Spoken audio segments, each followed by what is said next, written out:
Welcome back to Braintree Today. I'm Martha Constantinides and you're watching BCAM TV. Now we'll be getting into our latest stories from the week.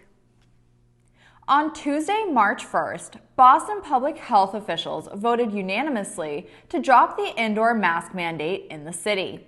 Starting on Saturday, March 5th, people in Boston will no longer be required to wear masks in indoor settings.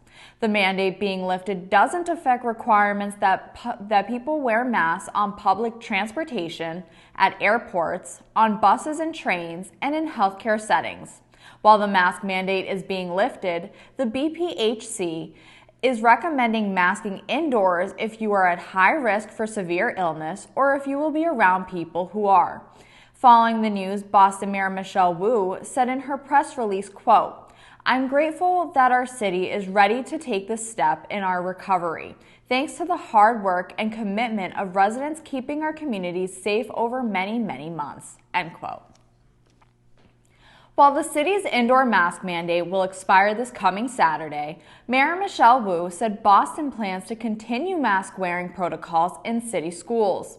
Wu said, quote, "We see big disparities in terms of vaccination gaps, particularly for our young people, and also within our neighborhoods. So we're going to keep the mask rules on for the Boston public schools for now, as we continue to watch those numbers," end quote. BPS will continue to require masking while the Health Commission and BPS leaders monitor metrics including school positivity and vaccination rates following last week's school vacation. The Board of Health will hear additional updates on COVID-19 and masking in schools at its next scheduled meeting on March 9th. Massachusetts public health officials announced masks are no longer required on school buses. Schools in the state dropped their mandate as of Monday, February 28th, and on Tuesday, March 1st, the DPH announced students will not need to wear them on buses either. Masks will still be required in certain areas like healthcare facilities, and some school districts have decided to keep the mask mandate in place for now. The state is still monitoring and reporting health trends. Yesterday, over 67,000 molecular tests were conducted and 907 new positive cases were reported. Currently, 401 people are hospitalized in Massachusetts and 64 are in the ICU. 35 new deaths were also reported. The town of Braintree will also continue to monitor COVID data from the state. In the last week, Braintree Town Hall reported 31 new COVID-19 cases. The Town Hall website currently shows 9,468 positive cases in total. There have been no new fatalities reported in 10 months, keeping Braintree's total deaths at 136. Thanks for watching Braintree Today. We'll be right back with more after the break. The COVID vaccine is free and highly effective. Most vaccines require 2 shots, given 3 to 4 weeks apart to fully protect you. So be sure to get both. The vaccine is an important tool to protect you, your family, and your friends. Learn more.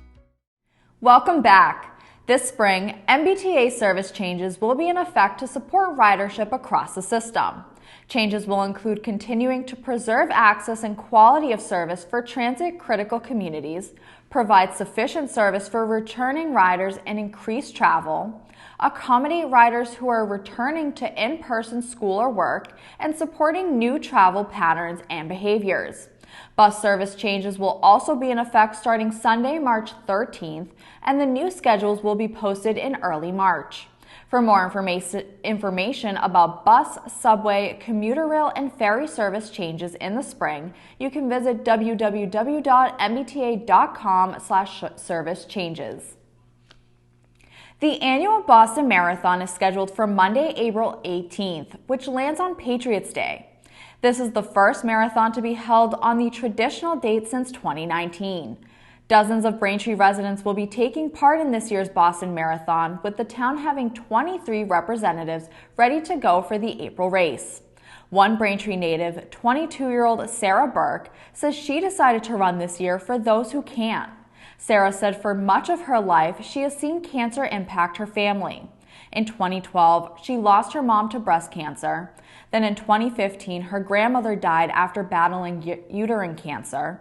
And this past summer, her grandfather died from prostate cancer and multiple myeloma. So this year, she will run the Boston Marathon for the Boston Children's Hospital team, Miles for Miracles. Specifically, she's running in honor of Eli Bloomberg, a Weymouth boy who lost a 2-year battle with an inoperable brain tumor at age 6. Burke said, quote, "I run for hope and fundraise for families so they don't have to say goodbye to little souls like Eli," end quote. As of Wednesday, Burke said she's raised more than $7,000 for Miles for Miracles. Those that wish to help Burke can donate to Boston Children's Hospital's Miles for Miracles. Braintree Town Council has approved spending $98,000 to complete the restoration of the 3-century-old Elm Street Cemetery, which dates back to 1716 and includes the graves of some of the town's founders, as well as soldiers who served in the Revolutionary War. The money will go towards the restoration of 11 gravestones, 3 family tombs, 2 tomb doors, and some fencing. It will also complete a 15-year-old project that began to restore roughly 400 headstones. This project is part of a plan to create a historical district in Braintree Square. Here are some important dates for Braintree residents to keep in mind for recycling. The week of April 18th through the 25th and the weeks of May 2nd, 9th, and 16th and the 23rd are for curbside yard waste. Then on Saturday, April 30th, from 9 a.m. to noon, the household hazardous waste drop-off will be open. Also, the compost site drop-off is open. Remember, trash stickers are required. And for electronics drop-off, you can call Braintree Rotary for date and information at 781-917-4765. On Saturday, March 5th at 1 p.m., Troop 22 Braintree is inviting all boys in grades 5 to 7 to join them at Braintree Town Hall to enjoy games and challenges such as tug-of-war, hot chocolate, and interactions with fellow scouts. This is a great opportunity for those interested to see what scouting is all about. For more information, you can visit troop22braintree.com or scoutsbsa.org. Thank you for watching Braintree Today on BCAM TV. We'll be right back with more stories in the area. The COVID-19 vaccine doesn't contain the virus, so you can't get COVID from the shot. You may experience things like muscle aches, fever, or tiredness, but these are most likely signs that your body is building immunity to protect against the virus. Learn more. Welcome back to Braintree Today. Now let's get right into more stories. Massachusetts could join the growing number of states hitting Russia in its wallet over its invasion of Ukraine. Friday, State Representative Patrick Kearney, a Democrat from Scituate, filed a bill that would ban all Russian-made products in Massachusetts. Kearney said the ban would extend to all Russian imports, including oil, of which the United States buys 556,000 barrels from Russia daily. Kearney said, quote, "We want to signal the federal government that we should be doing everything we can economically to cripple the Russian economy," end quote. If passed, the law would remain in effect until Russia pulls its troops out of Ukraine. Quincy police arrested 18-year-old Javon Harris in connection to the murder of 17-year-old Weymouth High School senior Nathan Paul. On Tuesday, Harris pleaded not guilty to charges of murder, armed robbery, assault and battery with a dangerous weapon, and conspiracy. Paul was shot once in the leg while driving his car and was taken to Boston Medical Center, where he was pronounced dead.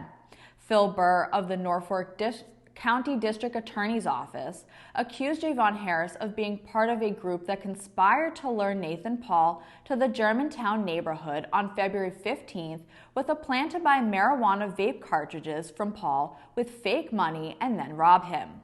Burr said juvenile witnesses told police that the person who fired a gun into Paul's car was also under 18. Officials said the shooter then flew to Puerto Rico. Francisco Napolitano, Harris's lawyer, said there was no forensic evidence linking his client to the crime. Judge Neil Horahan ordered Harris to be held without bail. Due to the COVID-19 pandemic, the New England Wildlife Center needed to pivot in its mission to serve both animals and people. The nonprofit converted its education vans to rescue vans so it could still care for sick, injured, or orphaned animals without requiring people to take them into the center. They also shifted their educational programs and animal rehabilitation courses to online programs. Now, the center is set to receive $100,000 from the state to assist with the care of animals and $100,000 in federal American Rescue Plan Act money for its education and community service programs. Bergman said, quote, "It's so amazing and recognition of the work we do for both animals and people," end quote. Noting the organization has received small state grants in the past, but never close to $200,000. Bergman said, quote, "This money will be incredibly helpful," end quote. The Quincy Choral Society is having their annual Spring Pops concert and silent auction fundraiser on Sunday, March 13th. Doors open at 1:15 p.m. and the show begins at 2 p.m. Tickets are $15. You can attend this event located at the Quincy Catholic Academy at 370 Hancock Street in North Quincy. Be advised that masks are required and seats are limited due to social distancing. Thanks for watching Braintree Today. We'll be right back with more on sports and entertainment.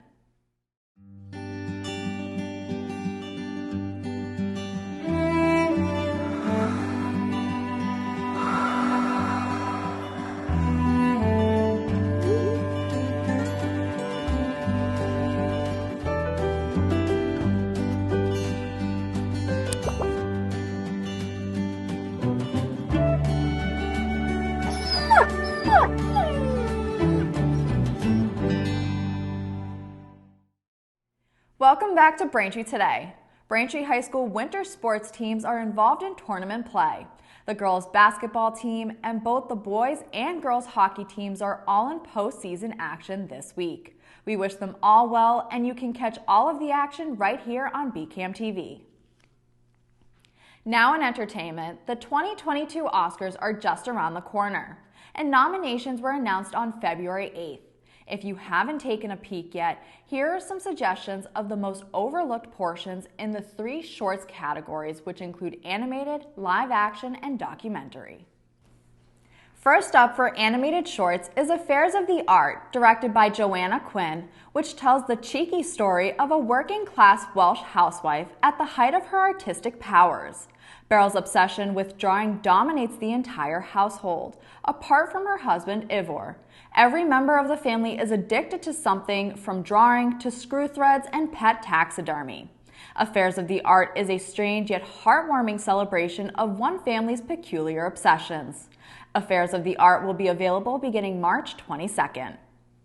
Next up for live action shorts, Alla Kachu, directed by Maria Brendel, tells the story of a fiercely independent young Kurd woman whose hopes of attending college in Bishkek are derailed by her family's insistence on her having an arranged marriage. So much so, the woman is kidnapped and forced to marry. Alla Kachu, which translates to Take and Run, is a drama about the desire for freedom in the clutches of a tradition. You can visit allakachu.com for more information about the short.